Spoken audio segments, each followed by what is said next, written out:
I found the list of rules on my first night, tucked beneath the cash register in a yellowed envelope that smelled like cigarettes and decay.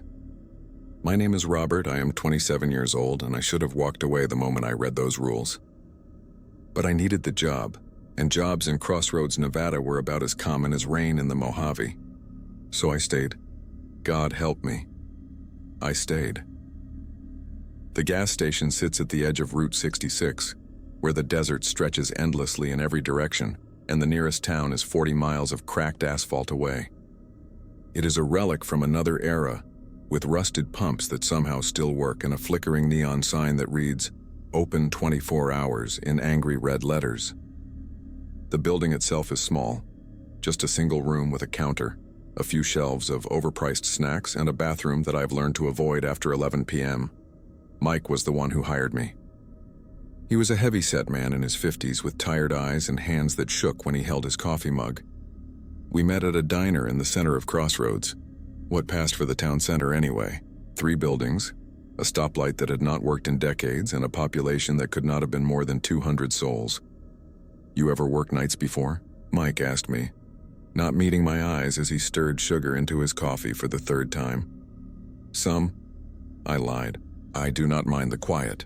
He laughed at that, a bitter sound that made the waitress glance over from behind the counter. "Quiet, yeah, sure." He slid a key across the table. "Shift starts at 10 p.m., ends at 6 a.m., pay is $20 an hour, cash every Friday. You show up on time, you follow the rules, we will get along fine." "What rules?" I asked. Mike stood up, throwing a $10 bill on the table. "You will find them at the station. Read them careful, Robert. Read them real careful and do not think about breaking them. Not even once." He paused at the door, his hand on the frame. "And if you see Tyler, tell him I am looking for him. He worked the shift before you. Has not checked in for 3 days now. That should have been my first warning. I know that now. But I was broke, desperate, and stupid enough to think I had seen everything life could throw at me. I had no idea how wrong I was." The gas station looked worse up close. Paint peeled from the walls in long strips, revealing layers of color beneath. Red, then blue, then a sickly green that reminded me of hospital walls. The windows were grimy, covered in dust and the dried remains of insects that had kamikaze dived into the glass. Inside, fluorescent lights buzzed and flickered, casting everything in a harsh, unsteady glow. I found the envelope 20 minutes into my first shift. It was wedged under the register, sealed with tape that had gone brown with age. My name was written on the front in shaky handwriting, not to the new employee or night shift worker. My actual name, Robert, spelled exactly right. My hands trembled as I opened it. Inside was a single sheet of paper, the kind that had been photocopied so many times the text was barely legible. At the top, in bold letters, it read, "Rules for the night shift. Read carefully. Your life depends on it. Rule 1. The station must never be completely dark. If all the lights go out at once, lock yourself in the storage room and do not come out until sunrise. Do not listen to the voices. Do not open the door, no matter who asks. Rule 2. Between 12 a.m. and 3 a.m., a man in a gray suit may come to the counter. He will ask for a specific brand of cigarettes that we do not carry. Tell him we are out of stock. Do not offer alternatives. Do not make eye contact. He will leave on his own. Rule 3. If you hear knocking on the back door, ignore it. We do not receive deliveries at night. Whatever is knocking is not human and it is not friendly. Rule 4. The television in the corner will sometimes turn on by itself. This is normal. Do not change the channel. Do not turn it off. Let it play static until it shuts off on its own. Rule 5. If a customer asks you the time and your watch shows anything between 2 a.m. and 4 a.m., lie. Tell them it is 1 a.m. or 5 a.m. Never, ever tell them the real time during these hours. Rule 6. Do not go outside between 3 a.m. and 4 a.m. unless absolutely necessary. If you must go out, count your footsteps. If you count more steps going somewhere than you did coming back, run. Do not look behind you. Rule 7. The payphone outside will ring exactly 3 times each night. Do not answer it. Do not unplug it. After the 3rd ring, it will stop. If it rings a 4th time, leave the building immediately and do not return until morning. Rule 8. A boy around 10 years old may come in asking for his mother. His name is Nick. Tell him she is not here and that he should go home. Give him a candy bar from the shelf marked with a red X. Do not accept payment. Do not ask him questions. Do not follow him when he leaves. Rule 9. If the temperature drops suddenly and you can see your breath, stay behind the counter. Something is in the store with you. It will leave when the temperature returns to normal. Do not acknowledge it. Do not look directly at it. Rule 10. Keep the radio on at all times tuned to 66.6 FM. You will only hear static, but the static is important. If music starts playing, turn the volume up as loud as it will go and cover your ears. When the music stops, everything will be normal again.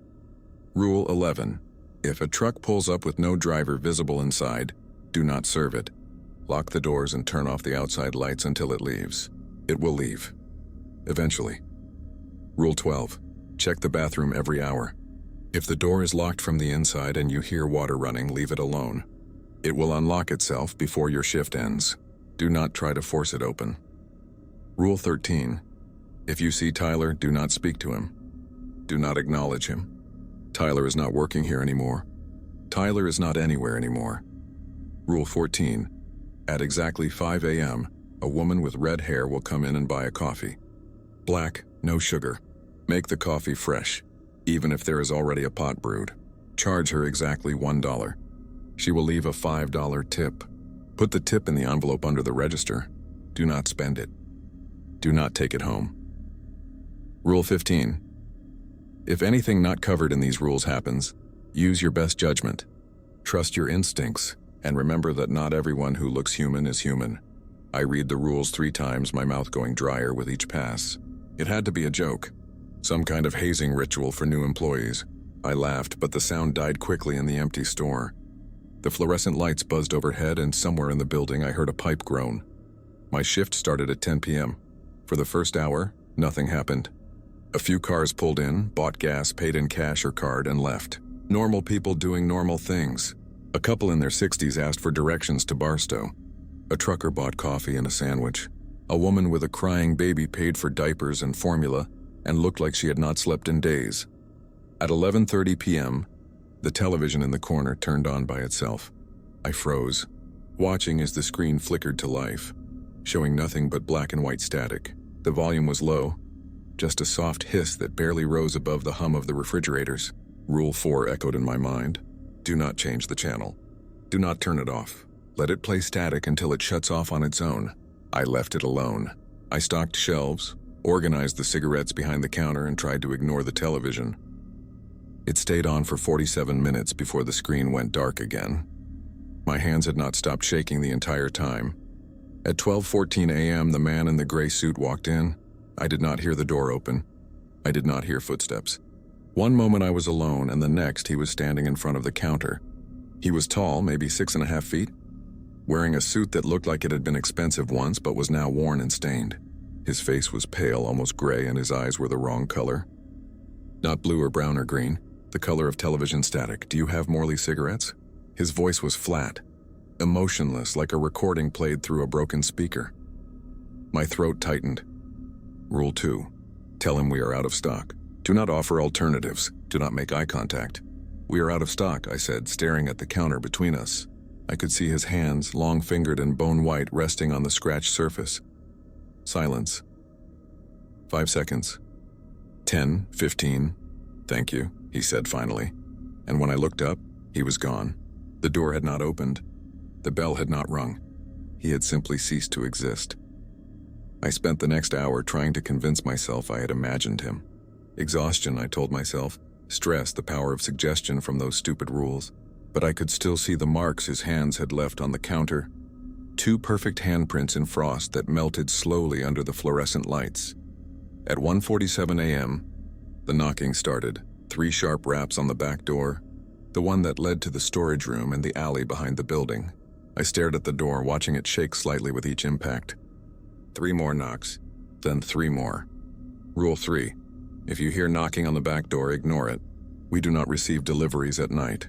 I ignored it. I turned up the radio, let the static from 66.6 FM fill the store, and I ignored the knocking. It continued for 20 minutes, never changing rhythm, never stopping. 3 knocks, a pause, 3 knocks. Over and over until I thought I would scream. Then it stopped. The silence was worse. At 2:33 a.m., an old pickup truck pulled into the lot. I watched through the window as it rolled to a stop in front of Pump 3. The engine idled, coughing black smoke, and there was no one in the driver's seat. My heart hammered against my ribs. Rule 11. If a truck pulls up with no driver visible inside, do not serve it. Lock the doors and turn off the outside lights until it leaves. I hit the switch for the exterior lights. The lot plunged into darkness, illuminated only by the distant glow of the highway and the pickup's headlights. I locked the front door, then the back, then checked them both twice. Through the window, I could see the truck still idling, still empty. It sat there for an hour and 12 minutes. I counted every second, watching the clock on the wall tick forward with agonizing slowness. At 3:45 a.m., the engine cut off.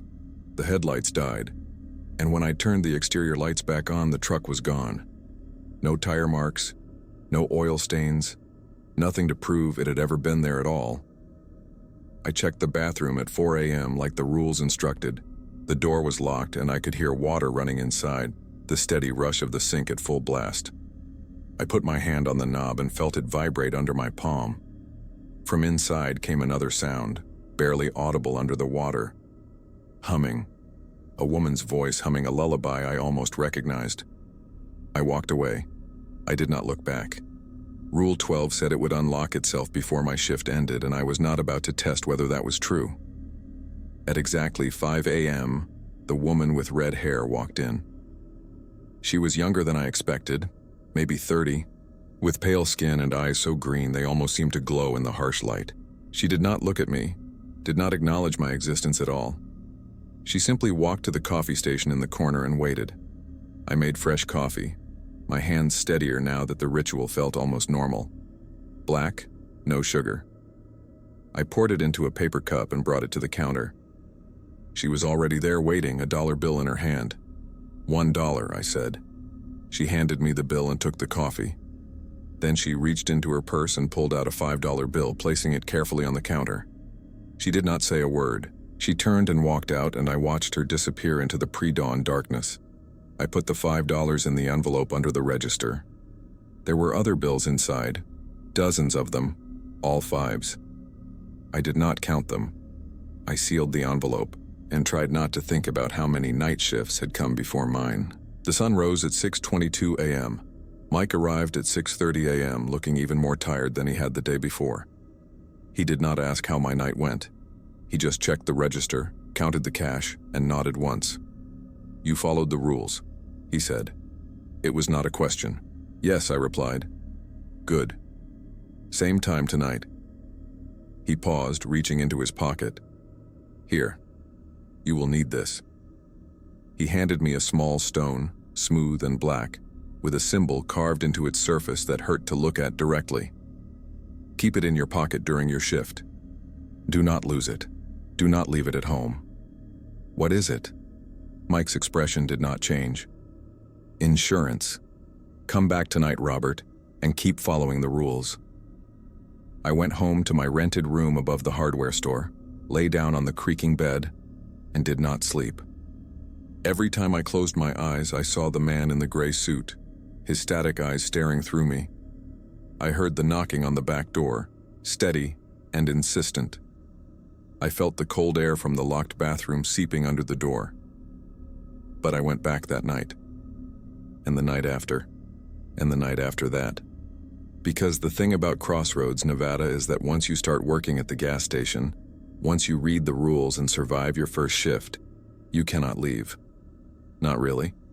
Mike never told me that part. I figured it out on my own when I tried to drive away on my day off and found myself right back at the station. No matter which direction I drove or how far I went, the gas station had rules.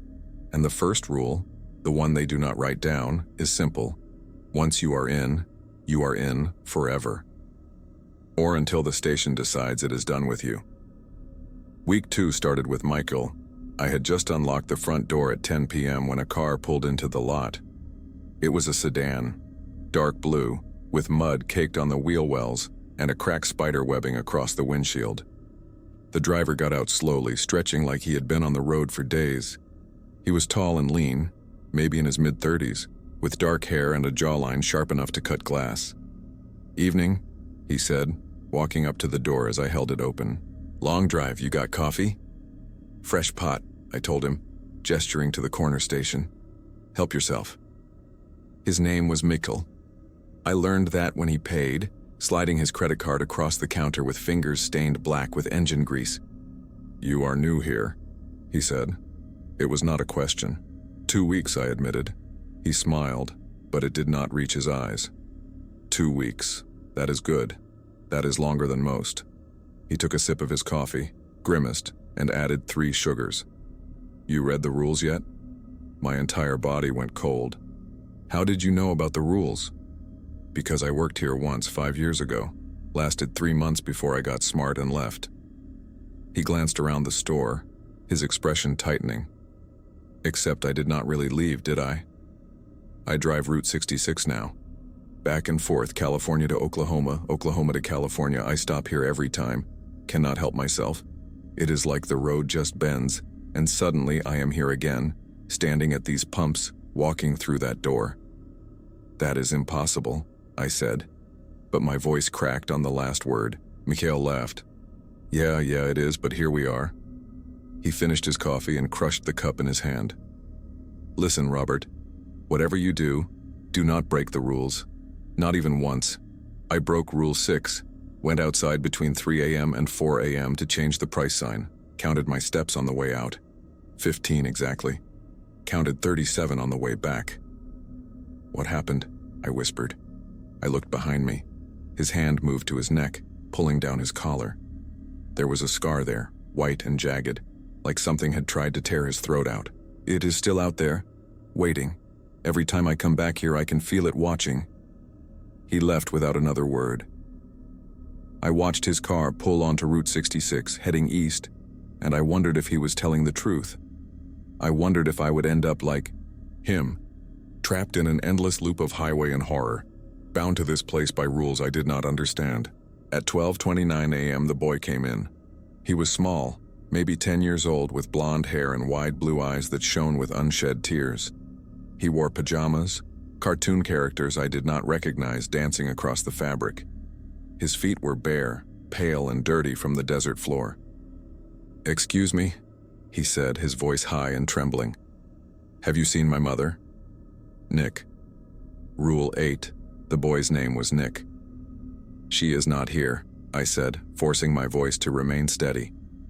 "You should go home." "I cannot find her." Tears rolled down, his cheeks now cutting clean tracks through the dust on his face. "We were driving and she stopped for gas, and when I woke up she was gone. Please, I just want to find my mom." I reached under the counter, my hand shaking, and grabbed a candy bar from the shelf marked with a red X. It was a Snickers, the wrapper faded and slightly sticky. "Here," I said, holding it out. "Take this, no charge." Nick stared at the candy bar for a long moment. Then he took it, his small fingers brushing against mine. They were ice cold, like he had been standing in a freezer. "Thank you," he whispered. "Go home, Nick," I said. "Your mother is not here." He turned and walked toward the door. I watched him push it open, heard the bell chime, and saw him step out into the night. He walked past the pumps, past the road, and straight into the desert. He did not stop. He did not look back. He just kept walking until the darkness swallowed him whole.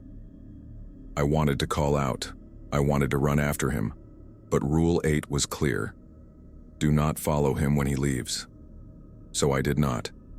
I stood behind the counter, my hands gripping the edge hard enough to hurt, and I watched him disappear. At 2:17 a.m. my watch stopped. I stared at it, watching the second hand freeze in place. The time read 2:17 a.m. exactly. I looked up at the clock on the wall. It read 2:17 a.m. The digital display on the register read 2:17 a.m. Time had stopped, and then I heard the door open. A man walked in. He was middle-aged, wearing jeans and a flannel shirt with gray streaking his brown hair. He looked normal. He looked human. He walked to the counter and smiled at me. "Excuse me," he said. "What time is it?" Rule 5. If a customer asks you the time and your watch shows anything between 2 a.m. and 4 a.m., lie. Tell them it is 1 a.m. or 5 a.m. It is 1 a.m., I said. The man's smile widened. Are you sure about that? My mouth went dry. Yes, 1 a.m. Look at your watch again. I did not want to. Every instinct screamed at me to refuse, to tell him to leave, to hide behind the counter until he went away. But my eyes betrayed me. I looked down. 7 a.m. It is 1 a.m., I said again, louder this time. The clock is wrong. The man laughed. It was a wet sound, like someone drowning. You are a good liar, Robert. That will keep you alive. For now. He turned and walked toward the door. But before he left, he looked back over his shoulder. Time is different here. You will learn that, if you live long enough. The door closed. The second hand on my watch started moving again. 2:18 a.m. I did not move from behind the counter for the rest of the night. I stood there watching the clock, watching the door, waiting for something else to walk in and test me. At 5 a.m., the woman with red hair came in. I made her coffee, black, no sugar. She paid her $1, left her $5 tip, and disappeared into the morning. The ritual gave me something to hold on to, something normal in a shift full of impossible things. Mike arrived at 6:30 a.m. He took one look at me and frowned. You saw Nick. How did you know? You have that look. Everyone gets that look after they see Nick. Mike counted the register, his movements mechanical. That boy has been looking for his mother for 30 years. She abandoned him here when he was alive, left him at the pumps and drove away. He wandered into the desert and died of exposure 3 days later. Now he comes back every few nights, still looking, still hoping she will be here. That is horrible, I whispered. That is crossroads. Mike handed me my pay. $200 in cash. The rules exist for a reason, Robert. They keep you alive. They keep the things that live here at bay. You follow them, you survive. You break them, you end up like Tyler. What happened to Tyler? Mike's expression went blank. He did not follow Rule 13. What does that mean? Rule 13 says not to acknowledge him if I see him. But what happened? Mike started walking toward the door. You will understand soon enough. Just remember, if you see Tyler, you do not see Tyler, you understand me? I nodded, but I did not understand. Not then. Not until 2 nights later when I learned what Rule 13 really meant. It was 1:33 a.m. when I saw him. I was restocking the coolers, loading bottles of water and soda onto the shelves, when I caught movement in the reflection on the glass door. Someone standing behind me. I turned. Tyler stood in the center of the store. I knew it was him instantly. I had seen the employee photo pinned to the corkboard in the storage room. A picture of a young man with red hair and freckles, smiling at the camera like he did not have a care in the world. But the thing standing in front of me was not smiling. Tyler's skin was gray, his eyes sunken deep into his skull. His clothes were torn and stained with something dark. His mouth hung open, jaw dislocated, like someone had broken it and never set it back. And he was soaking wet, water dripping from his hair and clothes and forming puddles on the floor. He raised one hand, pointing at me. His mouth moved, but no sound came out. He took a step forward, then another. Rule 13. If you see Tyler, do not speak to him. Do not acknowledge him. Tyler is not working here anymore. Tyler is not anywhere anymore. I turned back to the cooler. I forced my hands to keep working, loading bottles, organizing them by brand and size. Behind me, I could hear wet footsteps moving closer. I could smell him now, the stench of rot and stagnant water filling my nose and throat. He was right behind me. I could feel him there, his presence pressing against my back like a physical weight. Cold water dripped onto my shoulder, soaking through my shirt. Do not acknowledge him. Do not speak. Do not turn around, I kept working. My hands shook so badly I nearly dropped a bottle. But I caught it and placed it carefully on the shelf. The footsteps moved away. I heard the door open, heard the bell chime, and then silence. When I finally turned around, Tyler was gone. But there were wet footprints leading from where he had stood to the front door, and then outside into the parking lot. They stopped at the edge of the desert, as if he had simply evaporated. I checked the corkboard later that night. The employee photo was gone. In its place was a news clipping from 3 weeks ago. Local man found dead in irrigation canal. Authorities suspect suicide. The man in the photo was Tyler. I barely slept that day. When I came back from my shift, James was waiting for me. He stood in the parking lot leaning against a motorcycle that looked older than I was. James was young, maybe 23, with tattoos covering both arms and a cigarette dangling from his lips. He grinned when he saw me. "You are Robert, right? Mike told me about you." He crushed the cigarette under his boot. "I am James. I worked here 6 months ago. Quit after I broke Rule 10. "You broke a rule?" I stared at him. "And you survived?" "Barely." He pulled up his sleeve, showing me his forearm. There were scars there, dozens of them. Thin white lines crisscrossing his skin like a map. "Rule 10, keep the radio on 66.6 FM, static only. If music starts playing, turn the volume up and cover your ears." "What happens if you do not?" James lit another cigarette, his hand shaking slightly. "You listen. That is what happens. You listen, and the music gets inside your head, and it does not leave. I heard it once, just once. 30 seconds, maybe less. It has been 6 months, and I still hear it sometimes. In my dreams. When I am alone. A song with no words, just instruments playing something that should not exist." "What did you do?" I asked. I scratched. He gestured to his scars. "Tried to dig it out. Thought maybe if I bled enough it would leave. It did not work. Nothing works. The music is still there, waiting." He took a long drag on his cigarette. "But I am alive. That is more than most people can say." "Why are you telling me this?"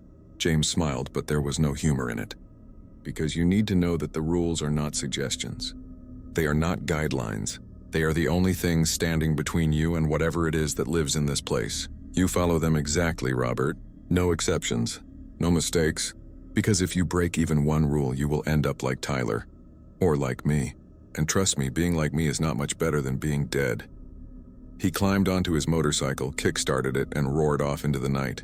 I watched him go, his taillights disappearing down Route 66, and I wondered how many others there were. How many people had worked at this gas station and survived? How many had not? That night at 3:47 a.m., the lights went out, all of them. At once, the fluorescent bulbs overhead, the coolers, the register, the exterior lights illuminating the pumps. Everything went dark, plunging the store into absolute blackness. I could not see my hand in front of my face. I could not see the door, the shelves, the counter. Rule 1. The station must never be completely dark. If all the lights go out at once, lock yourself in the storage room and do not come out until sunrise. Do not listen to the voices.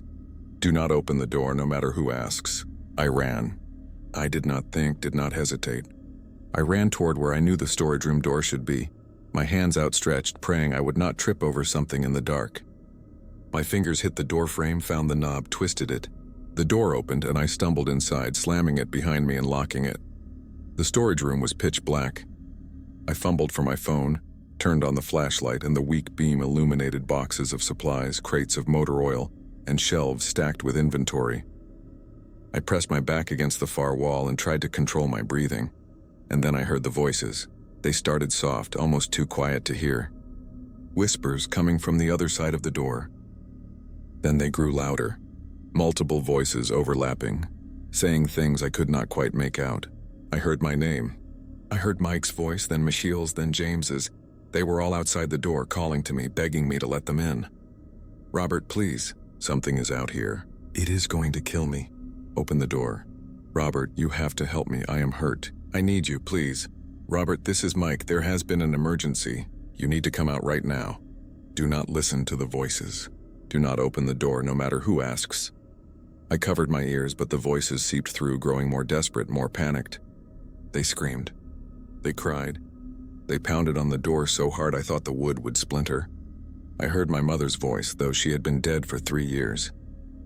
I heard my father, my sister, people I had not spoken to in years, all of them begging, pleading, demanding I open the door.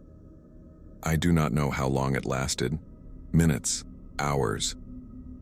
Time lost meaning in the darkness. But eventually the pounding stopped. The voices faded. And when I finally risked opening the door, the lights were back on, and the store was exactly as I had left it. Except for the door itself. The wood was covered in handprints, hundreds of them. smeared in something dark and sticky. I touched one and my finger came away wet.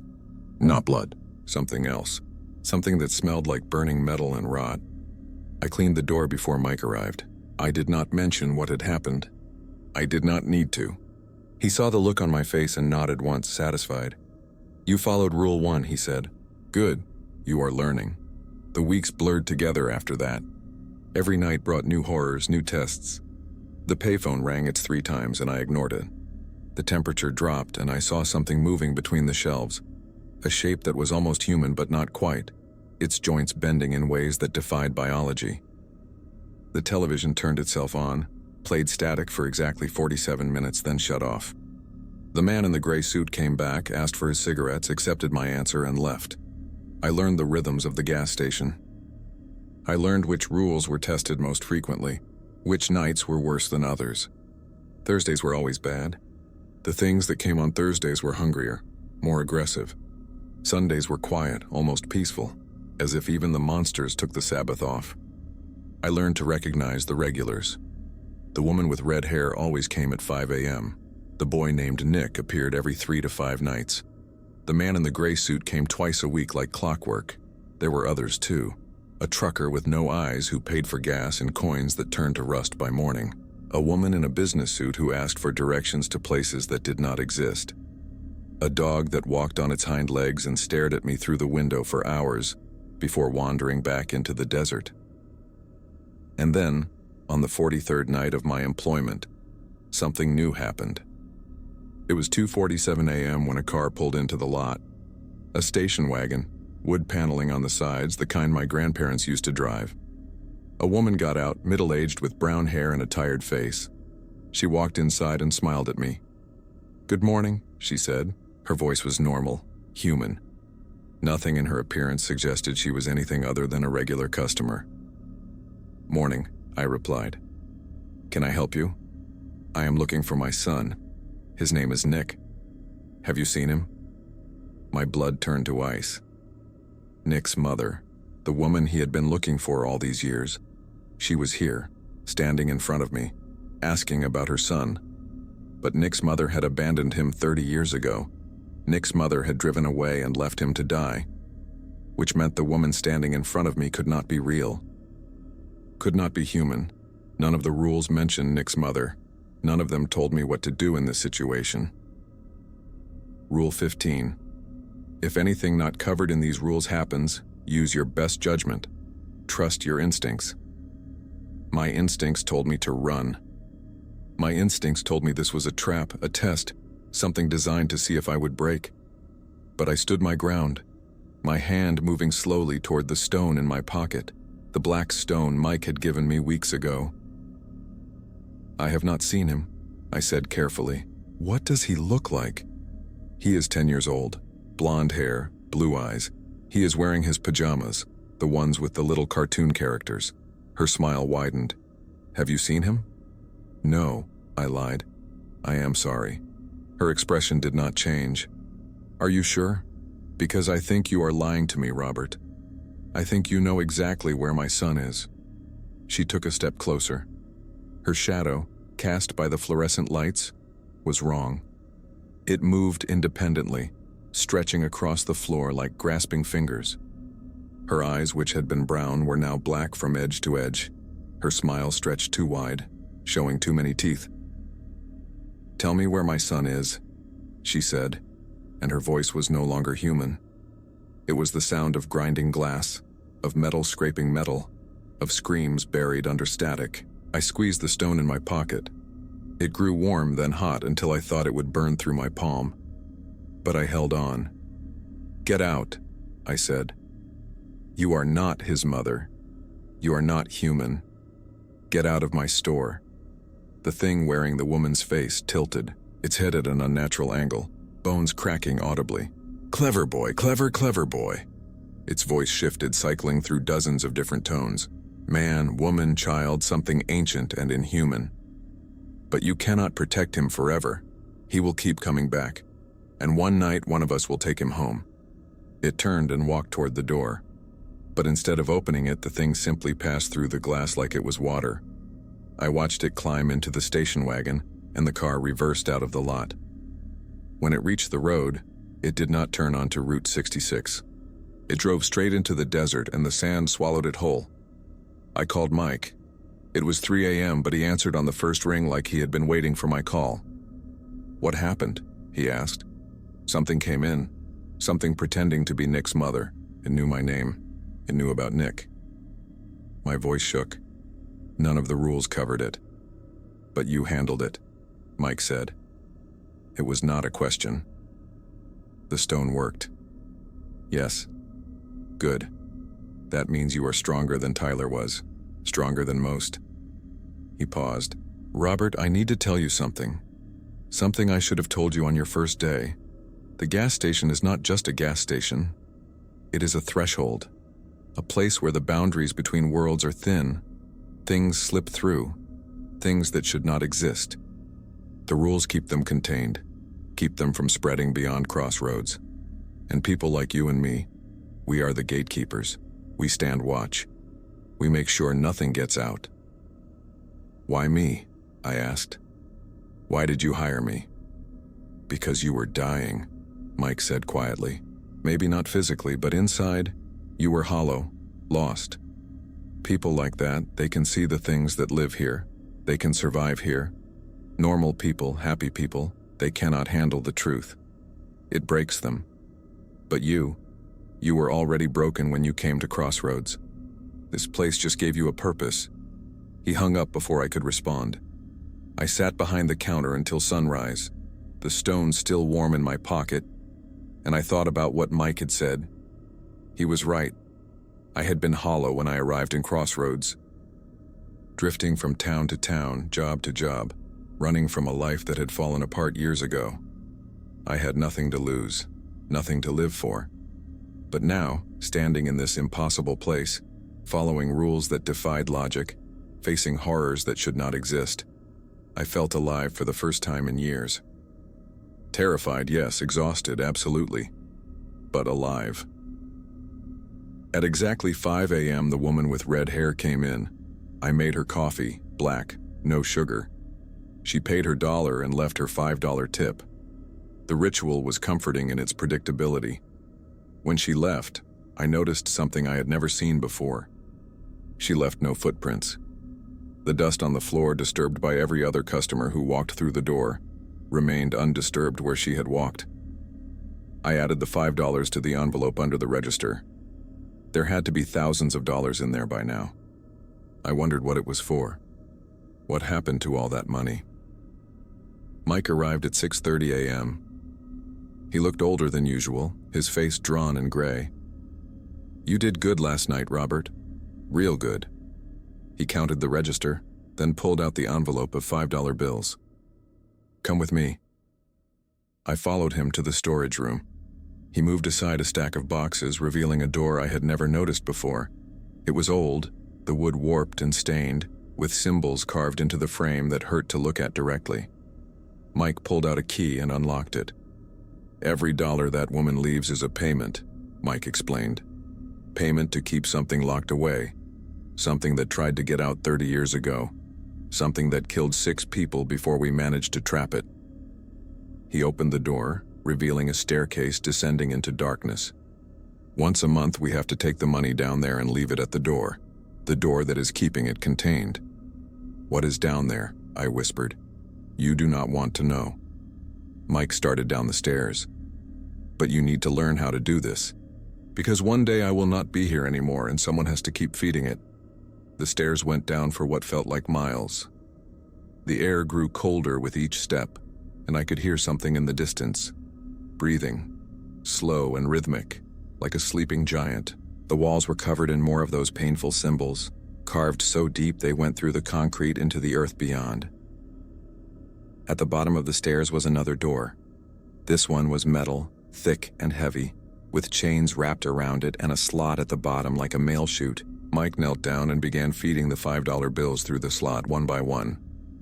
"This is the most important rule," Mike said as he worked. "The one that is not written down, because if it was written down, someone might break it out of curiosity.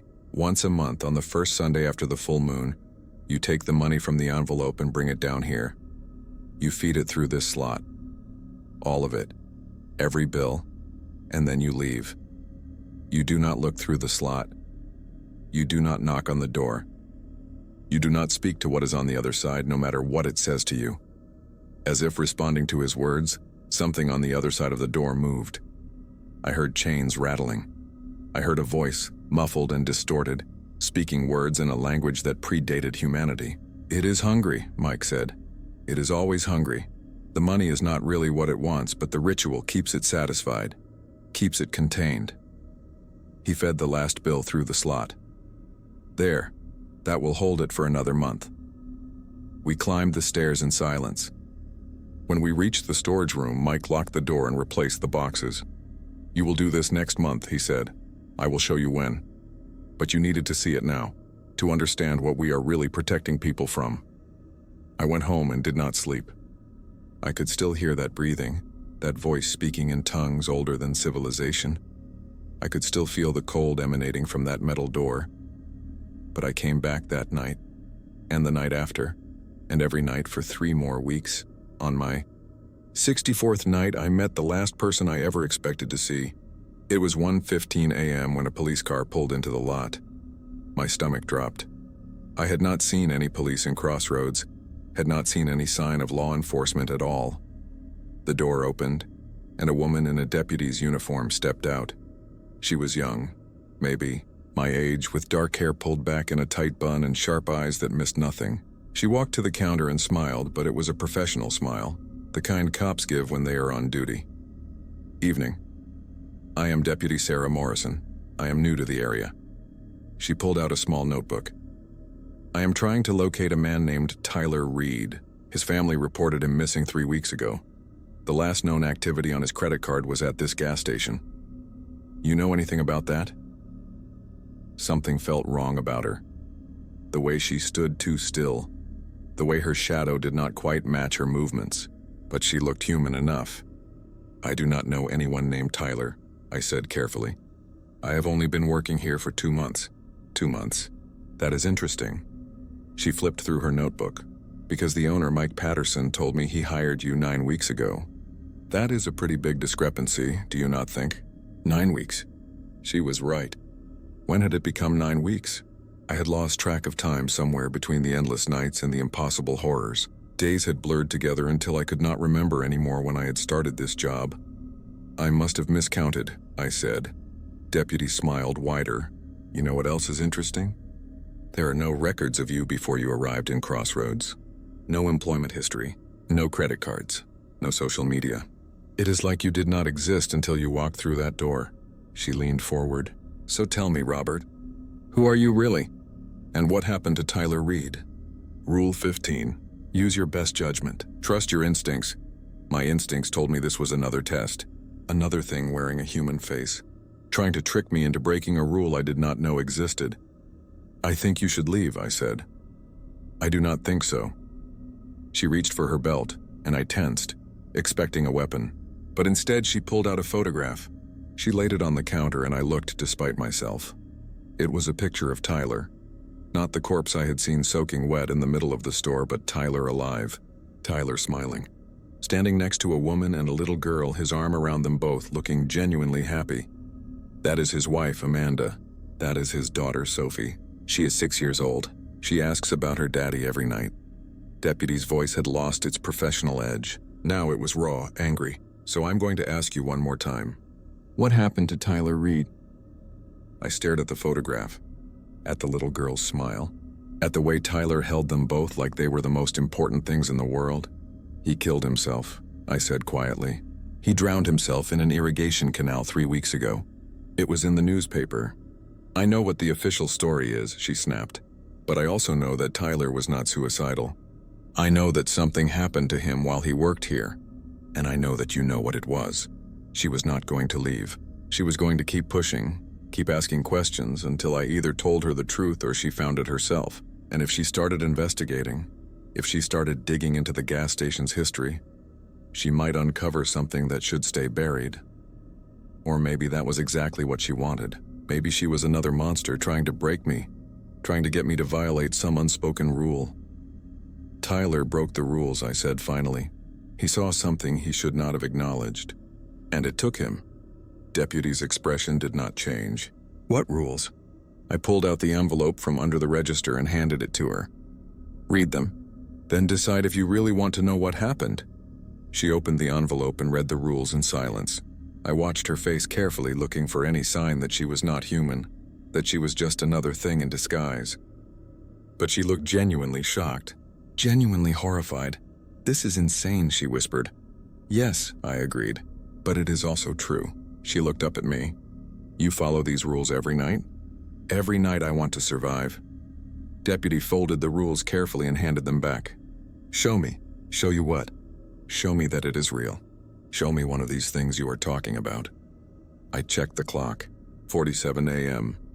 You might regret asking that. Something felt wrong about her. The way she stood too still. The way her shadow did not quite match her movements. But she looked human enough. I do not know anyone named Tyler, I said carefully. I have only been working here for 2 months. 2 months. That is interesting. She flipped through her notebook. Because the owner, Mike Patterson, told me he hired you 9 weeks ago. That is a pretty big discrepancy, do you not think? 9 weeks. She was right. When had it become 9 weeks?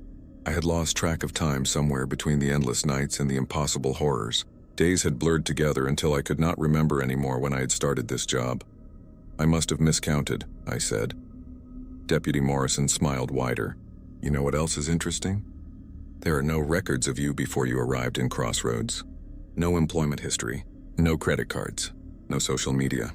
It is like you did not exist until you walked through that door. She leaned forward. So tell me, Robert, who are you really? And what happened to Tyler Reed? Rule 15. Use your best judgment. Trust your instincts. My instincts told me this was another test. Another thing wearing a human face. Trying to trick me into breaking a rule I did not know existed. I think you should leave, I said. I do not think so. She reached for her belt, and I tensed, expecting a weapon. But instead she pulled out a photograph. She laid it on the counter and I looked despite myself. It was a picture of Tyler. Not the corpse I had seen soaking wet in the middle of the store, but Tyler alive. Tyler smiling. Standing next to a woman and a little girl, his arm around them both, looking genuinely happy. That is his wife, Amanda. That is his daughter, Sophie. She is 6 years old. She asks about her daddy every night.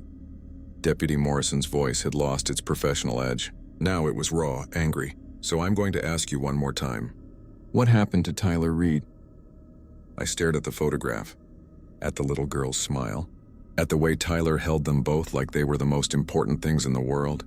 He killed himself, I said quietly. He drowned himself in an irrigation canal 3 weeks ago. It was in the newspaper. I know what the official story is, she snapped. But I also know that Tyler was not suicidal. I know that something happened to him while he worked here. And I know that you know what it was. She was not going to leave. She was going to keep pushing, keep asking questions until I either told her the truth or she found it herself. And if she started investigating, if she started digging into the gas station's history, she might uncover something that should stay buried. Or maybe that was exactly what she wanted. Maybe she was another monster trying to break me, trying to get me to violate some unspoken rule. Tyler broke the rules, I said finally. He saw something he should not have acknowledged. And it took him. Deputy Morrison's expression did not change. What rules? I pulled out the envelope from under the register and handed it to her. Read them. Then decide if you really want to know what happened. She opened the envelope and read the rules in silence. I watched her face carefully, looking for any sign that she was not human, that she was just another thing in disguise. But she looked genuinely shocked, genuinely horrified. This is insane, she whispered. Yes, I agreed, but it is also true. She looked up at me. You follow these rules every night? Every night I want to survive. Deputy Morrison folded the rules carefully and handed them back. Show me. Show you what? Show me that it is real. Show me one of these things you are talking about. I checked the clock. 1:47 a.m. You might regret asking that. We did not have to wait long. At 1:53 a.m. the knocking started on the back door. 3 sharp raps, a pause, 3 more. Deputy Morrison's hand moved to her service weapon. Do not, I warned. Bullets will not help. Just stay quiet and ignore it. The knocking continued. 3 raps, pause, 3 raps. Over and over. Deputy Morrison walked toward the back door, her hand still on her weapon. What did I just say? I hissed. Do not acknowledge it. I am a police officer. If someone is in distress out there, I need to help them. That is not someone. That is not even something. It is just knocking. Just sound. If you open that door, you will not find anything on the other side except darkness and whatever lives in it. She stopped, her hand on the doorknob. How do you know? Because Michael opened it once, on his 3rd week. He told me about it before he left. He opened the door and there was nothing there. Just the alley, empty and dark. But when he closed the door and turned around, there were footprints in the store. Wet footprints leading from the door to the counter, to the coolers, to the bathroom. Something had come inside while he was looking outside. He never saw what it was, but he heard it breathing behind him for the rest of his shift, felt it watching him, and now every time he drives Route 66 he hears knocking. From his trunk, from under his car, from the motel rooms he sleeps in. The knocking never stops for him. Not ever! Deputy Morrison's hand dropped from the doorknob. She stepped back, her face pale. The knocking continued for another 15 minutes, then stopped. My God, she whispered. It is real. All of it is real. Yes, I said. Now you understand why Tyler is dead. Why anyone who works here too long ends up broken or gone. This place is not just a gas station. It is something else. Something older. And the rules are the only things keeping us alive. At 2:08 a.m., the temperature dropped. I saw my breath fog in the air, watched frost spread across the windows like reaching fingers. Deputy Morrison saw it too. Her eyes went wide. What is happening? Rule 9, I said. Something is in here with us. Stay behind the counter. Do not look at it. Do not acknowledge it. I could feel it moving through the store. Not footsteps, but a presence. A weight in the air that made my chest tight and my heart race. It moved between the shelves, knocking cans to the floor. It brushed past the magazine rack, sending papers fluttering. It was circling us, getting closer with each pass. Deputy Morrison turned her head, trying to see it in her peripheral vision. There, she breathed. By the coolers. I can almost see something. Do not look directly at it, I warned. But she did. She turned her head fully, staring at whatever was standing by the coolers. Her face went white. Her mouth opened in a silent scream. She raised her weapon, pointing it at empty air. Deputy Morrison, I said sharply. Look at me. Look at me right now. She did not move. She stood frozen, her gun shaking in her hands, staring at something I could not see and did not want to. Tears rolled down her cheeks. Her finger tightened on the trigger. I grabbed the stone from my pocket and threw it. It hit her shoulder, breaking her line of sight. She gasped, stumbled backward, and the spell broke. The temperature rose instantly. My breath stopped fogging. The presence vanished like it had never been there at all. Deputy Morrison collapsed against the counter, her weapon clattering to the floor. She was shaking, her entire body racked with tremors. What was that? What the hell was that? I do not know, I admitted. And I do not want to know. The rules say not to look at it. Now you understand why. She stayed behind the counter for the rest of the night, not speaking, barely moving. At 3:30 a.m., the television turned itself on. She flinched at the sound but said nothing. At 5 a.m., the woman with red hair came in. I made her coffee, took her $1, accepted her $5 tip. Deputy Morrison watched the entire exchange in silence. When Mike arrived at 6:30 a.m., he took one look at Deputy Morrison and sighed. You told her, she asked, I said. She wanted proof. Mike turned to her. You are going to leave Crossroads now. You are going to go back to wherever you came from. And you're going to forget everything you saw tonight. Because if you do not, if you start asking questions or investigating this place, you will end up like Tyler. Or worse. Do you understand me? Deputy Morrison nodded slowly. She picked up her weapon, holstered it, and walked toward the door. But before she left, she turned back to me. How do you do it? How do you come back here every night knowing what you know? Because someone has to, I said. Because if people like Mike and me do not stand watch, those things will get out. They will spread, and then nowhere will be safe. She left without another word. I watched her police car pull onto Route 66 heading east, and I wondered if she would really forget. Or if she would end up like Michael and James, trapped in an endless loop, forever connected to this place whether she wanted to be or not. Mike counted the register, then turned to me. 3 months, he said. You have been here 3 months now. That is longer than most, longer than Tyler. You're doing good, Robert. It does not feel like 3 months, I said. It feels like years. Time is different here. You will get used to it, he paused, or you will not. Either way, you are stuck now, same as me. Same as everyone who has ever worked the night shift. How long have you been here? Mike smiled, but there was no happiness in it. I do not remember anymore. 20 years, 30? I stopped counting after my daughter graduated college. She is probably 40 now, maybe 50.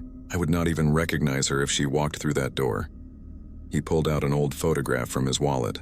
It showed a younger Mike, holding a little girl on his shoulders, both of them smiling at the camera.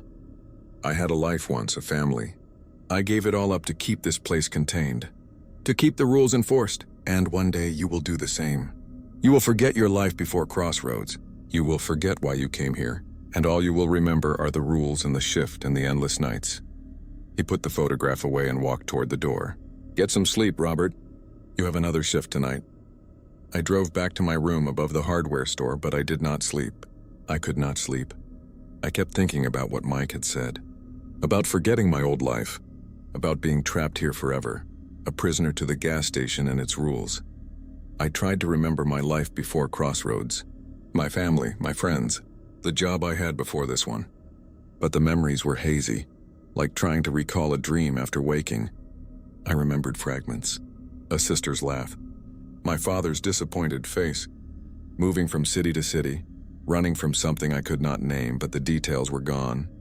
The sharp edges had blurred. And I realized with growing horror that Mike was right. I was forgetting. Slowly but surely my old life was being erased, replaced by the gas station and its endless nights. That night at 11:45 p.m., Nick came in. He looked the same as always. 10 years old, blonde hair, blue eyes, bare feet covered in desert dust. He walked to the counter and looked up at me with that heartbreaking expression of loss. Have you seen my mother? He asked. I reached under the counter for the candy bar from the shelf marked with a red X. But my hand stopped. I looked at Nick, really looked at him, and I saw something I had not noticed before. He was not solid. If I looked carefully, I could see through him, could see the shelves and products behind his translucent form. He was a ghost. A recording, a moment trapped in time, playing over and over forever. She is not here, I said gently. You should go home. I do not have a home anymore, Nick whispered. And for just a moment his expression changed. The confusion and sadness vanished, replaced by something older, wiser, infinitely more tragic. I am sorry you are stuck here too, Robert. I'm sorry you will never leave. Then he took the candy bar from my hand and walked out into the darkness. I watched him go and I felt something break inside me, some last piece of hope that I had been clinging to without realizing it. At 2 a.m. exactly, my watch stopped. The second hand froze. The clock on the wall froze. Time itself seemed to hold its breath, and then the door opened and the man walked in. The same man from weeks ago. Middle-aged flannel shirt, gray streaking his brown hair. He walked to the counter and smiled. What time is it? He asked. It is 1 a.m., I lied. His smile widened. You are getting better at this. More convincing. Soon you will not even remember you are lying. You will believe it yourself. That is when you become one of us. One of you. The things that live here. The things between reality and nightmare. Do you think Mike is human anymore? Do you think you are? He leaned closer. Look at your reflection, Robert. Really look. Tell me what you see. I turned toward the window, toward my reflection in the dark glass, and I saw myself. But something was wrong. My reflection's eyes were too dark. Its smile was too wide. And when I moved my hand, the reflection moved a half-second later, like there was a delay between me and the thing in the glass. You are changing, the man said. The gas station is making you into something else. Something that can survive here. Something that belongs here. In another year, maybe less, you will not be human at all. You will just be another rule, another name on the list, another ghost haunting this place. Get out, I said, but my voice shook. I will see you again soon, the man said. When you are ready, when you finally accept what you have become. He walked out and time started again. 2:01 a.m. My watch ticked forward. The clock on the wall resumed its endless count. I spent the rest of the shift staring at my hands, looking for signs of change, signs that I was becoming something other than human. But I looked the same. I felt the same. except for the cold fear that had settled into my bones and would not leave. At 5 a.m., the woman with red hair came in. I made her coffee, black, no sugar. She paid her $1. She left her $5 tip. But this time before she left, she looked at me. Really looked at me. And she spoke. "You are strong," she said. Her voice was soft, almost musical. "Stronger than the others. You might actually survive this. Or you might become something wonderful. Either way, I will keep watching." "Who are you?" I asked. She smiled. "I am the first rule. The reason the lights must never go out. I am what happens when you break the rules and survive. I have been leaving tips in that envelope for 60 years. Feeding the thing in the basement, keeping it satisfied. I used to be human once. I used to work here just like you. And then I made a choice. I chose to stay. I chose to become part of this place. And now I am immortal, eternal, bound to the gas station until the end of time." She walked toward the door, then paused. "You will have to make that choice soon, Robert. Become like us or die like Tyler. There is no third option." She left, and I put her $5 tip in the envelope with shaking hands. 60 years. She had been doing this for 60 years. And if she was telling the truth, I would have to make the same choice. Become a monster or die. Mike arrived at 6:30 a.m. He looked at my face and knew something had changed. "She talked to you?" "Yes." "What did she say?" "That I have to choose. Become like you or die." Mike nodded slowly. "I made that choice 42 years ago. I chose to stay. I chose to protect people from what lives here, even if it meant giving up my humanity. And I have never regretted it. Not once." "But you are not human anymore," I said. "You said so yourself. What are you?" "I am a gatekeeper, same as her, same as you will be if you choose to stay." He pulled out the envelope of $5 bills. "Come on. It is the first Sunday after the full moon. Time to feed the thing in the basement." We went down to the storage room. Mike moved the boxes aside, unlocked the ancient door, and we descended the stairs into the cold darkness. The breathing was louder this time, more agitated, hungry. At the bottom, Mike knelt in front of the metal door and began feeding bills through the slot. But this time something was different. This time a hand reached through the slot. It was massive, easily twice the size of a human hand, with fingers that were too long and joints that bent in too many places. The skin was pale, almost translucent, showing black veins beneath. It grabbed one of the $5 bills and pulled it through, and I heard the sound of paper tearing, of something eating. "It is getting stronger," Mike said quietly. "More active. The money is not enough anymore. Soon it will want something else, something more substantial." "What does that mean?" Mike stood up, his expression grim. "It means we might need to start following a new rule, one that has not been written down yet, one that involves sacrifice." "You are talking about killing someone," I said, horrified. "I am talking about survival, about keeping that thing locked away, about protecting the world from something that should never have existed." He started up the stairs. "But we are not there yet. Maybe we never will be. Maybe you will find another way." "You are smarter than I was, Robert, stronger. If anyone can break this cycle, it is you." I followed him back up, but I could still feel that hand, could still hear the sound of it eating the money like it was alive. And I knew Mike was right. The thing in the basement was getting stronger, and eventually it would want more than just paper and ritual. The next 3 weeks passed in a blur of shifts and rules and impossible encounters. The man in the gray suit came twice more. Nick appeared 5 times. The television turned itself on every single night. The knocking on the back door became more insistent, more aggressive, and I felt myself changing, felt my humanity slipping away bit by bit. I stopped calling my sister. I stopped thinking about my old life. I stopped remembering who I had been before Crossroads. All that mattered was the shift, the rules, and survival. On my 100th night, something new happened.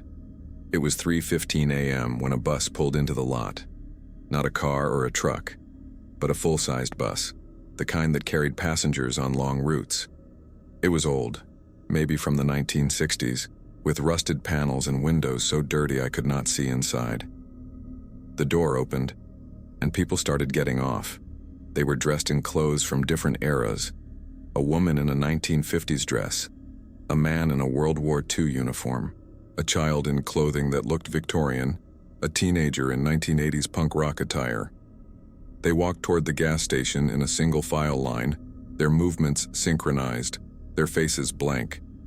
I checked the rules again, but there was nothing about a bus.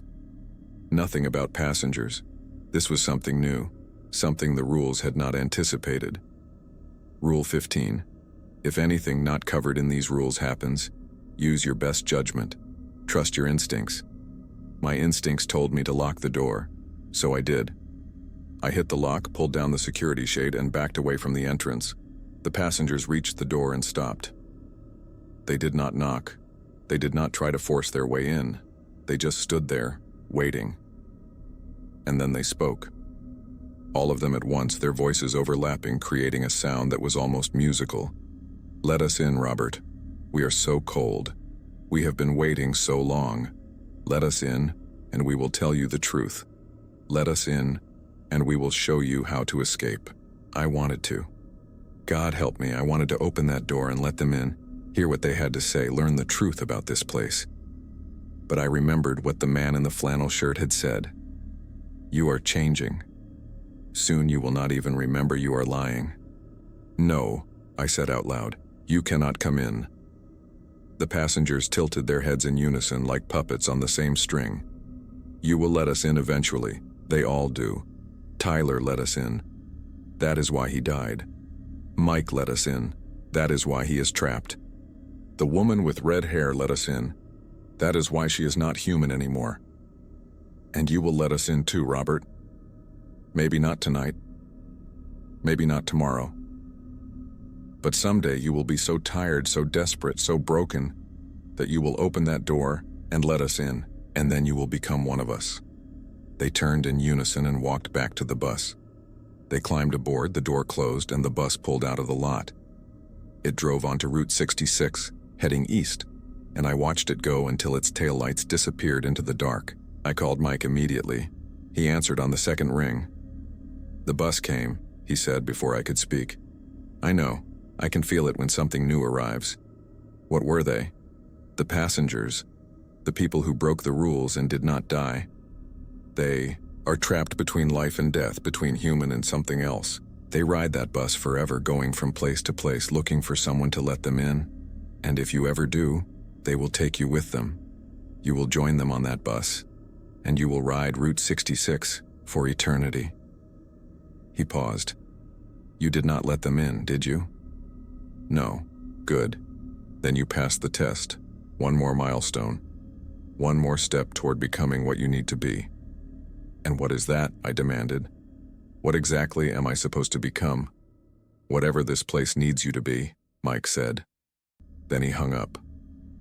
I finished my shift in silence. The woman with red hair came at 5 a.m.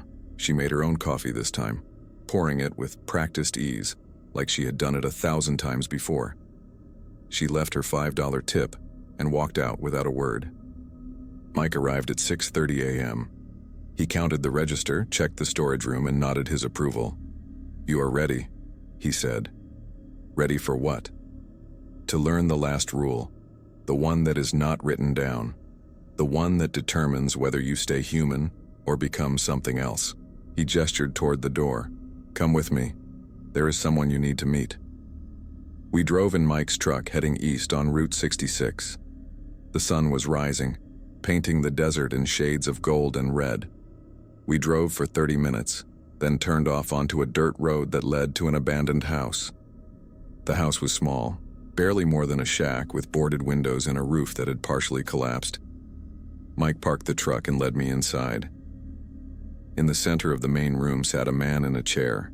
He was old, ancient really, with skin like parchment and eyes milky with cataracts, but he was alive, his chest rising and falling with shallow breaths. "This is William," Mike said. "He built the gas station in 1952. He is the one who made the deal that created the rules. And he is the one who has been keeping the thing in the basement contained for 73 years. William's head turned toward us, even though I was certain he could not see. "You brought the new one." "Yes," Mike said. William smiled, revealing toothless gums. "Good. Good. It is almost time. I can feel it." The weight is too much now. I cannot hold it much longer. He raised a shaking hand, pointing at me. You will take my place, boy. You will become the anchor. You will keep the thing in the basement from breaking free. I do not understand, I said. The rules, William rasped. They are not just words. They are a binding, a contract. Someone has to enforce them, has to believe in them absolutely, or they stop working. I have been that someone for 73 years, but I am dying. And when I die, the rules will break. The thing in the basement will get out. Everything in Crossroads will escape into the world. He coughed and blood flecked his lips. Unless you take my place. Unless you become the new anchor. What happens if I refuse? Mike answered. Then Crossroads burns. The gas station collapses. The things that live there spread across Nevada, then across the country, then across the world. And humanity ends. Not all at once, slowly. Over years, maybe decades. But it ends. I stared at William, at his ancient, dying body, and I understood. This was the choice the woman with red hair had talked about. Become the anchor, give up my humanity, bind myself to the gas station forever, or refuse, and let the world burn. How long? I asked quietly. How long would I have to do this? Until you find someone to replace you, William said, like I found Mike. Like Mike found you. The chain continues. The watch never ends. I thought about my sister, though I could barely remember her face now. I thought about my parents, long dead. I thought about everyone in the world who had no idea places like Crossroads existed, who lived their lives in blissful ignorance of the horrors that lurked at the edges of reality. And I made my choice. I will do it, I said. Tell me what I need to do. William smiled. Come here, boy. I knelt beside his chair. He placed his hand on my forehead and I felt something flow from him into me. Knowledge, power, the weight of 73 years of vigilance and sacrifice. I saw everything. The night William made his deal with something ancient and terrible. The night Mike agreed to help him. The night Tyler broke the rules and paid the price. The night the woman with red hair chose immortality over death. And I saw the thing in the basement. Really saw it for the first time. It was massive, incomprehensible. A creature that existed in dimensions human minds were not meant to perceive. It was hunger given form, chaos given consciousness. And it had been trapped beneath that gas station since before humanity learned to speak. William's hand fell away. He took one last rattling breath and then he was gone. His body seemed to deflate, becoming smaller, lighter, until only a husk remained. Mike placed a hand on my shoulder. Welcome to eternity, Robert. You are the anchor now. You are what keeps the darkness at bay. We buried William in the desert far from the gas station, where the sand would cover him and the wind would forget his name. Then we drove back to Crossroads in silence. That night when I started my shift at 10 p.m., everything felt different. I could sense the rules now, feel them like invisible threads connecting me to every part of the gas station. I knew when someone would arrive before they did. I knew what they would ask before they spoke. I was no longer just following the rules. I was the rules. The man in the gray suit came at 12:14 a.m. Morley cigarettes, he said. We are out of stock, I replied. And this time I could see what he really was.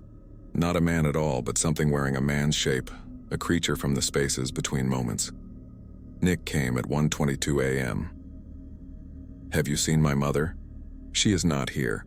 You should go home. And I saw him too. Saw the way he was caught in a loop of his own making, reliving his abandonment over and over because he could not accept the truth. His mother had never loved him. She had left him to die, and he had died still hoping she would come back. At 2:47 a.m., I heard my watch stop. The man in the flannel shirt walked in. What time is it? It is 1 a.m., he smiled. You know the truth now, do not you? You know what I am. Yes, I said. You are a test. You are what happens when someone starts to doubt the rules. You are doubt given form. Very good. He tipped an invisible hat. I will not be back. You do not need me anymore. You believe completely now. You are the anchor. He walked out, and I knew I would never see him again. At 5 a.m., the woman with red hair came in. I made her coffee, black, no sugar. But this time when she paid, she looked me in the eyes. "Welcome to forever," she said. "It is not so bad once you get used to it. The loneliness, the isolation, the endless repetition. You will learn to find beauty in it. Poetry in the patterns, meaning in the madness." "How long have you been doing this?" I asked. 63 years. I was the anchor before William. I made my choice in 1962 and I have not regretted it. "Not truly," she smiled. "You will do better than me, Robert. You will last longer. You might even find a way to break the cycle." "Is that possible?" "Anything is possible. Even escape. Even freedom. But it will cost you everything." She walked toward the door, then paused. My real name was Elizabeth, by the way, in case you were wondering. Elizabeth Wright. I had a life once. A family, dreams. I gave them all up to save the world, and I would do it again in a heartbeat. She left, and I added her $5 tip to the envelope. But this time I understood. The money was not just payment. It was remembrance. Proof that she had existed once, that she had been human, that her sacrifice meant something. Mike arrived at 6:30 a.m. He looked at me and nodded. "You feel it now?" "The weight, yes, it never gets lighter, but you get stronger. Strong enough to carry it." He handed me a new envelope. "This is yours now. New rules. Rules that did not exist before. Rules that you will create as you learn what this place needs." I opened the envelope. Inside was a blank sheet of paper. "You are the anchor," Mike said. "You are the one who decides what the rules should be." William created the first 15. I added 3 more over the years. The woman with red hair added 2. And now it is your turn. When you learn something new, when you discover a pattern or a truth, you write it down. You add it to the list. And it becomes real. It becomes binding. He left me alone in the gas station. I sat behind the counter staring at the blank sheet of paper, and I thought about what I had learned. About the passengers on the bus. About the thing in the basement. About the choice every anchor had to make. And I wrote a new rule. Rule 16. You are not trapped here. You chose to be here. Remember that choice. Remember why you made it. And when the loneliness becomes too much, when the horror threatens to break you, remember that you are saving the world one night at a time.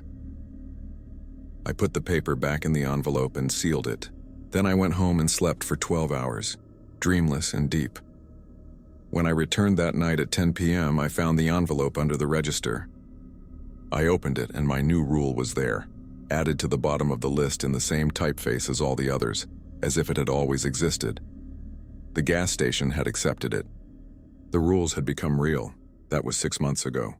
Or maybe 6 years. I have stopped counting. Time moves differently when you are the anchor. Days blur together, nights stretch into eternity. But I am still here, still following the rules, still keeping the darkness at bay. I have seen things that would break most people. I have faced horrors that defy description. I have looked into the eyes of the thing in the basement and lived to tell about it. And I will keep doing it.